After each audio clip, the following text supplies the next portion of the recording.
சிலருடைய வாழ்க்கையில மனம் திரும்புதல் இல்லாமல் இருக்கிறபடினால் இன்னும் சாபத்துக்குட்பட்டிருக்கிறார்கள்.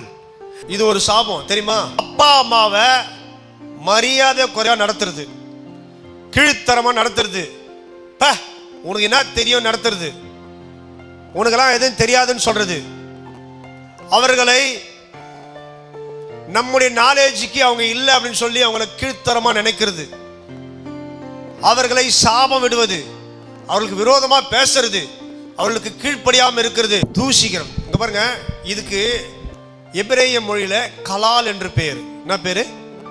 கலால் என்று சொன்னால் பெற்றோர்களை கனம் பண்ணாமல் இருப்பது, பெற்றோருக்கு விரோதமாய் பேசுவது சாபம். பைபிள் சொல்லுது, பெற்றோருக்கு கனம் பண்ணாமல் இருப்பீங்கன்னா அது ஒரு சாபம். நீங்கள் சபிக்கப்பட்டவராய் இல்லாதபடிக்கு ஆசீர்வாதமாய் இருக்க வேண்டும் என்று சொன்னால் வேதம் சொல்லுகிறது, தகப்பனையும் தாயையும் கனம் பண்ணுவாயாக.